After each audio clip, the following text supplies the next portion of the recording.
खुदा के लिए डिप्रेशन मत फैलाएं। अगर कोई फर्श की टाइल्स गिन कर खुश हो रहा है तो उसे खुश होने दें। अगर कोई लतीफा या कोई फनी पोस्ट शेयर करके खुद को खुश करने की कोशिश कर रहा है, आपको हंसना नहीं भी आता तो बिला वजह तनकीद का निशाना मत बनाएं। हर शख्स की जिंदगी आपकी तरह नहीं होती। हो सकता है आप खुशगवार जिंदगी गुजार रहे हों, लेकिन वो अपनी जिंदगी की कुछ तलखियों को भुलाने के लिए हंसी की अदाकारी कर रहा हो, खुद को खुश करने का कोई मौका तलाश कर रहा हो। अगर कोई आपके साथ अपनी छोटी छोटी खुशियां शेयर करता है तो उसकी खुशी में खुश हो जाया करें। पता नहीं वो किस अजियत में मुब्तला हो और वो अपना गम गलत करने के लिए ऐसा कर रहा हो। हम पे लाजिम है कि हम एक्सट्रीम पॉजिटिविटी का बिहेवियर अपनाएं, गिरे हुओं को उठाने का मिजाज पैदा करें। नफरतें बहुत फैल चुकी हैं, मोहब्बतों का मिजाज पैदा करें। मुझे अल्लामा इब्ने कय्यम रहमतुल्लाह अलैह की पॉजिटिविटी की बातें हमेशा मैं बारहा ये दोहराता रहता हूँ कि वो कहते हैं कि अगर मैं किसी पहाड़ की चोटी से किसी को ये कहता सुनूं क्या ना रब्बुकुम अल्लाह, मैं तुम्हारा अजीम रब हूं, तो मैं ये गुमान करूंगा कि वो कुरान पढ़ रहा है। ऐसा नहीं है कि वो शिर्क कर रहा है कि मैं तुम्हारा रब हूं। और अगर किसी की दाढ़ी से, आम इंसान की नहीं, किसी वाइस की दाढ़ी से शराब के कतरे टपकते देख लूं तो मैं ये हुस्न जन रखूंगा कि इसने पी नहीं थी, किसी ने इसके चेहरे पे उंडेल दी थी। अगर कोई शख्स मस्जिद के सामने से गुजर रहा है और नमाज हो रही है तो आप ये कहें कि उसने नहीं पढ़ी, हो सकता है उसने अगली मस्जिद में पढ़नी हो या पिछली में पढ़ ली हो। अगर आपने किसी को सलाम किया है और उसने जवाब नहीं दिया तो इसको हरगिज ये ना समझे कि उसने आपको इग्नोर किया। माइट भी पॉसिबल कि उसने सुना ही ना हो। ये पॉजिटिविटी है।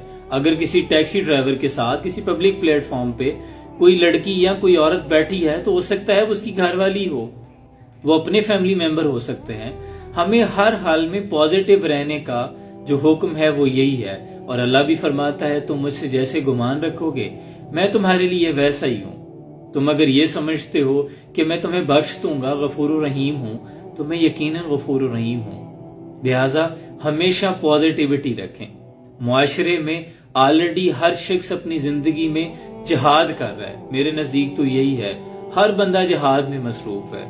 बहुत सी तलखियां जन्म ले चुकी हैं, महंगाई है, पता नहीं सफेद पोश लोग किन क्राइसिस से गुजर रहे हैं। हर बंदे के सर्कमस्टांसेस डिफरेंट हैं, स्कूल ऑफ थॉट डिफरेंट है।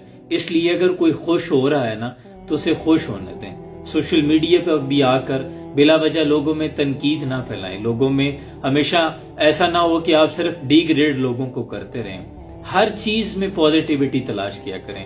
मोहब्बत से देखेंगे तो आपको गुलाबों में रंग नजर आएंगे, लेकिन अगर नफरत से देखेंगे तो ख्वार आंखों में खटकेंगे। वासिफ अली वासिफ फरमाते हैं कायनात के सफर में अगर कोई चीज आसमानी है तो वो मोहब्बत है। कौन कहता है मोहब्बत नाम है रुसवाई का? कब सुना है कि शबनम ने फूल को मैला कर दिया? और बड़े से बड़ा सख्त आदमी भी हो तो मैंने देखा है कि मोहब्बत से पिघल जाता है। अभी कुछ देर में वो पत्थर टूट जाएगा। मैं उसकी सर्द मोहरी पर मोहब्बत मार आया हूँ। ये जिंदगी उस वक्त बहुत आसान हो जाती है जब आपको इस बात पे यकीन हो जाए कि इस दुनिया से मैं चला जाऊंगा और पीछे रह जाएंगी मेरी यादें। ये एक स्टेज है जिस पे सबको परफॉर्म करना है, लेकिन मैं चाहता हूं जब आप स्टेज से उतरें तो तालियां इस बात का फैसला करें कि हाउ वाज योर परफॉर्मेंस।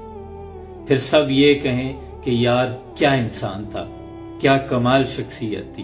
तो आपका किरदार ऐसा होना चाहिए। दायम आबाद रहेगी दुनिया, हम ना होंगे कोई हम सा होगा। छुप कर चलो, ये हयात बहुत मुख्तसर सी है। कल जो तमाम लोग जो समझते थे ये जिंदगी हमारे बगैर नहीं चल सकती, आज जाकर देखें कब्रिस्तानों में सिर्फ मिट्टी का ढेर निशान इबरत बने बैठे हैं। इसलिए ये सारी जिंदगी में जो बातें हैं हमारी रोजमर्रा के मामलात में, ये इसमें पॉजिटिविटी तलाश करें। खुश रहने का मिजाज जो है वो लोगों में डेवलप होना चाहिए। फ्रस्ट्रेशन तो पहले बहुत ज्यादा हो चुकी है, तो अपने अतराफ में, अपने गिरदो नवा में ऐसे लोगों का ख्याल रखें। अगर कोई खुश हो रहा है आपकी वजह से तो उसे खुश होने दें। अल्लाह आसानियां हासिल और तकसीम करने का शर्फ अता फरमाए। सलाम पहुंचे।